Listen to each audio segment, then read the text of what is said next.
अस्सलामु अलैकुम बिस्मिल्लाहिर्रहमानिर्रहीम नहमदु नसल्ली अला रसूलिल करीम। सूरह ताहा के 6 मरकज़ी मौज़ूआत में से हमारा चौथा मरकज़ी मौज़ू हज़रत मूसा अलैहिस्सलाम है। इसके 6 हिस्से हैं और पहले हिस्से के 5 ज़िमनी मौज़ूआत हैं, जिसमें से तीसरा है नसीहत। इस सूरत से हमें नसीहतें क्या मिलती हैं? बड़ी अहम नसीहतें हैं, 7 नुकात हैं, इनको देख लें, यही समझ आ जाए तो इंशाअल्लाह ज़िंदगी बन जाएगी। पहला और दूसरा नुक्ता आयत 15 में से है, क़यामत ने लाज़िमन आना है मगर इसका वक़्त पोशीदा है। और दूसरा है, हर एक को उसकी अच्छी बुरी कोशिश का पूरा बदला दिया जाएगा। इनको देखें, अल्लाह ने मौत और क़यामत, ये 2 ऐसे वक़्त हैं जिसका किसी को कुछ पता नहीं है। बड़े लोग हैं जो कि कहते हैं जनाब, डॉक्टर बताते हैं जी इसकी ज़िंदगी इतने दिन रह गई है, वो कई साल जीते हैं। हिरोशिमा नागासाकी पे एटम बम गिर गए, कई बंदे जो हिरोशिमा से बच गए थे वो नागासाकी चले गए, वहाँ पे फिर अगले दिन एटम बम लग गया तो फिर वो वहाँ से भी बच गए। तो मौत कहाँ पे आनी है, और चलते-चलते घर में बंदा सोया होता है, मसला कोई चीज़ गिर जाती है उसके ऊपर, तो मौत आए। तो अल्लाह ने मौत और क़यामत 2 वक़्त पोशीदा रखे हैं। किस लिए रखे हैं? कि बंदा हर वक़्त नेक अमाल करता रहे, हर वक़्त नेक अमाल करता है। मौत किसी वक़्त आ सकती है। ज़िल ने बोला तमूतुन्ना इल्ला व अंतुम मुस्लिमून, तुम्हें मौत ना आए कि तुम मुसलमान ना हो। तो जब भी गलत काम है, बंदा उस वक़्त मुसलमान हालत इस्लाम में नहीं होता, तो अगर हो तो नहीं, गलत काम करे ही ना। इसलिए पोशीदा है। इस आयत को देखें, इन्ना सात आतियतुन, और बेशक क़यामत आने वाली है। ये जो क़यामत, और अल्लाह ने क्या इसे उख़फ़ीहा, इसे अल्लाह ने पोशीदा रखा है। खुफिया चीज़ है, छुपी चीज़ है, इसका अल्लाह को पता है। हदीस जिब्राइल में भी है कि हज़रत जिब्राइल ने हुज़ूर सल्लल्लाहु अलैहि वसल्लम से पूछा कि क़यामत कब आनी है, तो आपने कहा मुझे नहीं पता। और ये भी बताया कि ना पूछने वाले को पता है, ना बताने वाले को पता है, ये सिर्फ अल्लाह को पता है, किसी को नहीं पता। और किस लिए? आगे इसमें कुल्लु नफ्सिन बिमा तासा, हर नफ्स को, हर एक छोटे बड़े को, हर एक औरत मर्द को जो उसने कोशिश की है, बिमा तासा, सा सही से है। सही कहते हैं कोशिश करना, मेहनत करना। इसीलिए उम्रे के ऊपर, हज के ऊपर सफ़ा मरवा जो करते हैं, सही क्या जो कोशिश की थी अम्मा हाजरा ने पानी ढूंढने की, तो कोशिश, तो अच्छा बुरा बदला। अच्छा, फिर 16 में से 2 नुकात हैं जी। बेईमान ख्वाहिशात नफ्स पर चलने वालों की सोबत से बचो, ऐसे लोग अपने साथ दूसरों को भी हलाक करवाएंगे। बड़ी अहम है। यहाँ सिलसिला ये है, अल्लाह क्या है, फला यसुद्दुन्ना का, तो ये रोक ना दें। ये जो है ना, सद कहते हैं रोकने को, हटा देने को, रोक ना दें।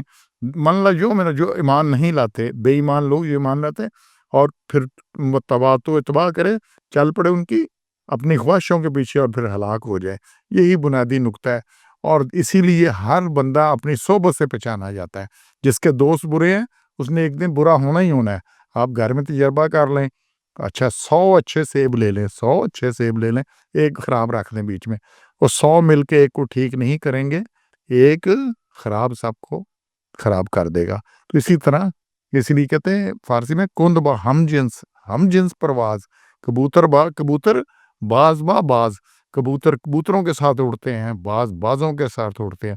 कभी देखा है बाजों को कबूतरों में उड़ते हुए? शिकार के लिए तो आ जाएगा, लेकिन अदरवाइज नहीं उड़ना। तो हर अपने जैसे बंदों के साथ चलता है। तो बुरे लोग बुरों के साथ थे, और जब वो अगर कहीं अच्छे हुए तो कहते आज मैं फंस ही गया, आज मुझे मुसीबत ही पड़ गई। वो सारा दिन यही करते रहे, नमाज़ें ही पढ़वाते रहे। और जो अच्छा बंदा है बुरों में फंस जाए तो निकलने की कोशिश करता है। बिल्कुल ऐसे ही है। बुरी चीज़ ऐसी है जैसे जिस्म में कोई चीज़ चुभ जाए, कोई पेन, कोई छिलतर, कोई चीज़ चुभ जाए तो बंदा फ़ौरन निकालने की कोशिश करता है। आम खा ले तो बाल जो दांतों में फंस जाता है आम का, निकालने के लिए लगाया होता है। बोटी का कोई फंस जाए, निकालने के लिए। तो बुरी चीज़ जिस्म कबूल नहीं करता जो बाहर से आई, तो गलत चीज़ कबूल नहीं करना है। जब कबूल कर लेंगे, अगर जिस्म के अंदर वो आप सुई को, किसी छिलतर को, किसी चीज़ को कबूल कर लेंगे, फॉरेन एलिमेंट को, तो फिर वो जा गल जानी है, सड़ जानी है, और नहीं एहतियात करेंगे तो काटने तक नौबत आ जानी है। तो ये क्या है, जितने भी बुरे लोग हैं ये खुद डूबेंगे, लिहाजा वो दूसरों को भी ले डूबेंगे साथ। तो बेईमान और ख्वाहिशात नफ्स पर चलने वालों की सोबत से बचो। नहीं बचोगे तो ये अपने साथ आपका भी पठा बिठाएंगे। और फिर 5वां और छठा 7वां आखिरी नुक्ता आया था 81 में से, सरकशी मत करो, क्योंकि सरकश लोगों पर अल्लाह का गज़ब बरसता है और सरकश मखज़ूबून नेस्त व नाबूद हो जाता है। ये बड़ी ही अहम आयत है, शुरू हो रही है कि तैयब रिज़्क खाओ, तैयब खाओ, पाक चीज़ तैयब खाओ। जो तैयब नहीं है, जो हराम की चीज़ है, मुमकिन है वो हराम ना हो, लेकिन चोरी को, रिश्वत की हो, हक तलफ़ी की हो, किसी का हक गज़ब किया हो, विरासत, कोई चीज़ غلط طریقے سے آئی ہو تو وہ طیب نہیں ہے. تو اگر اللہ نے یہ طیب نہیں کھاؤ گے ولا تطغوا ہے، اور سرکشی نہ کرو. سرکشی ہوتی ہے تغی، کنارے سے نکل جانا، حد سے نکل جانا. تو اللہ نے یہ حدود کی ہیں، اس سے مت نکلو. اور اگر کرو گے تو پھر کیا اللہ کا غضب اترے گا، اور جس پر اللہ کا غضب اترا وہ نیست و نابود ہوا. یہ پورے ملک میں ہمارے کیا ہے، کھانے کو اتنا زیادہ ہے. جب پاکستان بنا ہے کتنی گندم کی پیداوار تھی، کتنی باقی چیزوں کی پیداوار تھی. آبادی بھی آج سے بہت کم تھی، لیکن پھر بھی یہ نہیں، آج سب کچھ ہے. ہر ایک کے پاس، جن کے پاس سائیکل نہیں ہوتی تھی ان کے پاس 3 گاڑیاں کھڑی ہیں، اور ہر کوئی رو رہا ہے. وجہ کیا ہے؟ رزق طیب نہیں ہے. رزق طیب نہیں ہے، اللہ کا غضب ہے. اور غضب کا کیا ہے؟ ہر کوئی ہر کسی سے لڑ رہا ہے. فرقہ وارانہ بھی ہے، مذہبی طور پہ بھی ہے، سیاسی طور پہ بھی دیکھ لیں. ایک سے ایک اس وقت جتنی خرابی ہے، مذہبی تو ہے ہی ہے، فرقہ وارانہ اور سیاسی دیکھ لیں. لڑائی کس بات پہ ہے؟ میرا چور ٹھیک ہے، تمہارا چور غلط ہے. کسی کو اس پہ نہیں ہے کہ یہ سارے جو کچھ ہو رہے ہیں خرابی ہو رہی ہے، لیکن اپنے چور کو ڈیفینڈ کر رہے ہیں، دوسرے کے چور کو لیے لگے ہوئے ہیں. تو یہ کتنی بڑی خرابی ہے کہ بجائے حق پہ کھڑے ہونے کے خرابی کو ڈیفینڈ کر رہے ہیں. یہ میرا چور ٹھیک. اللہ کا غضب ہے. غضب کا طریقہ ہے کہ اللہ گروہوں میں ڈیوائڈ کر کے لڑا دیتا ہے آپس میں. تو سرکشی نہ کرو، وہ پھر نیست و نابود ہوا جو بھی سرکش ہے. جس کا بھی سر نکلتا ہے وہ کاٹ دیا جاتا ہے. کوئی بھی حکومت کوئی بھی نہیں قبول نہیں کرتی. تو انشاءاللہ ہم نے سرکشی نہیں کرنی. ان آیات کو دیکھیں اور یہ نصیحتیں حاصل کریں. یہ موجود ہیں، لکھی ہوئی ہیں، 7 نکات ہیں.